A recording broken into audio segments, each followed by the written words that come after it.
Hey y'all. So, making a quick video before I go to bed. It's been a long day.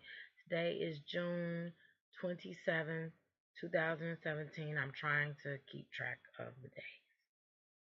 So, anyway, I did something that I want to talk about that I'm very proud of myself for doing. So, as I learn more things, okay, let me backtrack. First of all, I have been like actively studying and pursuing and getting, really down this rabbit hole of spirituality for I got on YouTube like 8 years ago at this point, and it really started back then, and it progressed or whatever. So at first, I was like, stepping out on this spiritual path and getting away from the rules and the confines of religion and trying to figure out um what was best for myself. And I got a lot of information and figured a lot of things out, but I couldn't put it into words what I had been learning for a couple of years. So now I get to the point where I can put the things into words. So now I'm getting to the point where I can teach my children what I'm learning. And it's a couple of tricky things that go along with that. You know, I've heard of enlightened households. I've never seen one, but I've heard of them. I've heard where the parents are enlightened, the children are enlightened, and that's just what it is. That is not my house. It's not. My house is like halfway heaven, halfway hell. We walk a very balanced line. My children are very grounded in illusion and grounded in spirit as well. So I kind of walk that line between that of that's what they want and that's where they are, and I respect that. They I don't go too deep with things. I do give them a brief overview of like mind manipulation and media and when they watching stuff. But if they want a pair of Jordans and they want to save up their money to get a Jordans, fine. If they want an iPhone, fine. But I will talk to them about brand propaganda and manipulation, and they subliminally make you feel like you need that. And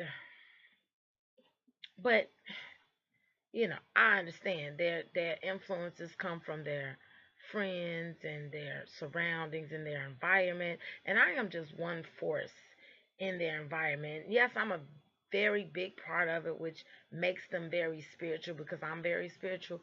But ultimately, if especially the teenagers, the older kids, if they have a choice to hang around me and talk about the universe and God and stars and moon and quasars and shit, sound like Elroy Jackson. I mean, Lord have mercy, Elroy Jackson. If, or hang out with their friends and talk about Snapchat and Instagram. I understand that that's where they are and that's what they rather do. So I started doing this thing called Spirit School with the little kids, especially.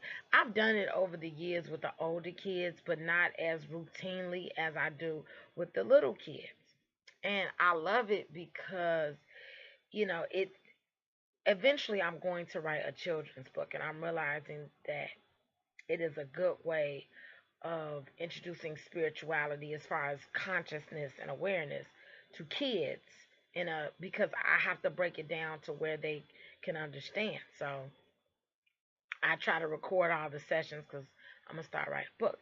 But this last session had me just so proud of myself and really feeling like I did a good thing that I wanted to share with you guys. Okay, so our last session was about Mother Earth.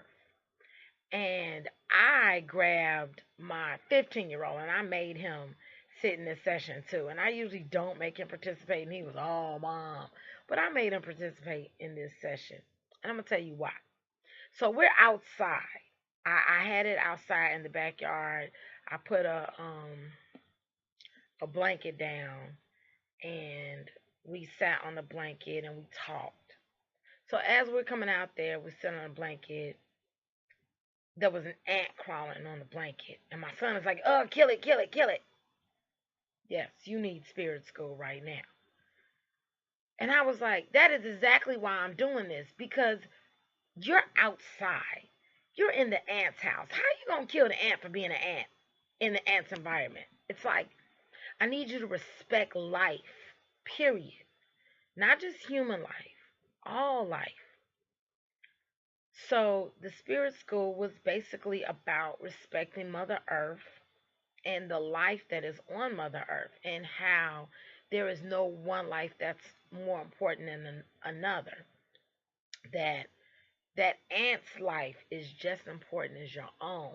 Because human beings, we get very arrogant in our self entitlement, and we think we're better than the ant, or better than the dog, or better than the cow, or we're at the top of the food chain, so that makes us better. And the sad part about it is we don't live in harmony with Mother Nature. We are parasites. We completely suck the life out of Mother Nature. And I started realizing that. And it's not that I'm a big, save the trees, save the whales type of person. I am not out there actively chaining myself to trees or none of that. But I can help by teaching my children to respect life and to respect Mother Earth. It bothers me. Like litter bothers me. And like I told them, okay, we're in the house. The house is full of mosquitoes. The mosquitoes are biting you at night. You need to go to sleep. You killed the mosquito. Okay, fine. Worse things have happened. However, I need you to be mindful and respectful of the fact that that's God's creation, just like you are. It's about your intention. That's where human beings get it messed up. That's why we don't live in harmony with Mother Nature. When a wolf kills, it's for survival. It's not for fun. It's not for sport. I can't stand hunting for sport. It bothers me so bad because the intention is so arrogant for you to think that it's okay to take a life for the fucking sheer enjoyment of taking a life. What the? That is so barbaric. Fine, who do it? That's you. But I would never do it. I can never do it. So, you know, I'm teaching them that Mother Earth sustains us. Gaia, she sustains us. The dirt, the soil that grows, the grain that gets fed to the animals that you kill and eat. The circle of life, it starts with Mother Earth. And Mother Earth should be acknowledged just as much as God. Just we should be appreciative just as much. And you know, I realized over the years I haven't talked about my daughter. I have talked about it with my daughter, so my daughter doesn't litter either.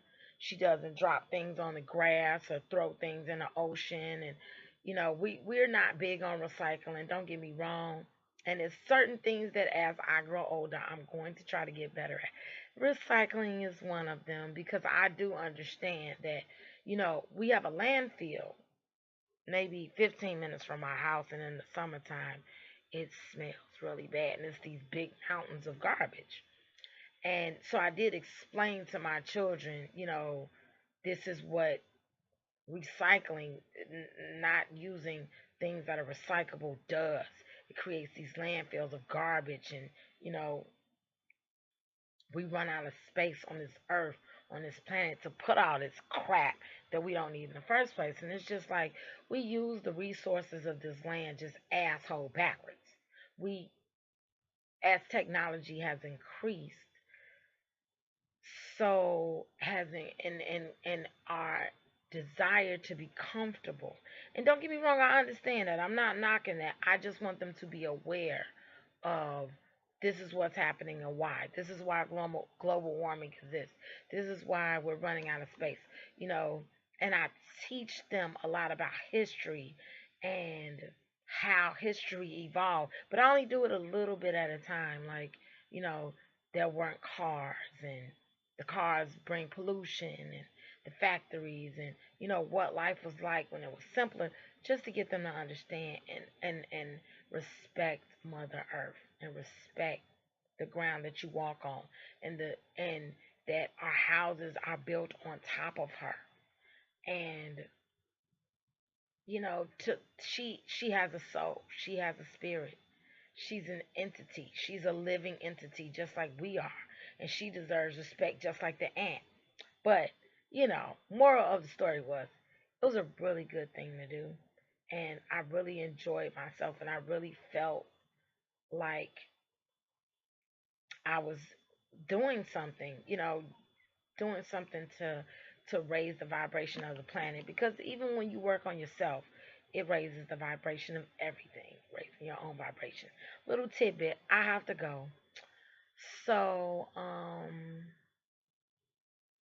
follow all my social media. It's down there. And I'm starting to get some topic requests. I will be working on them really soon. So if you do have a topic request, hit me up on one of my social medias. And do me a favor.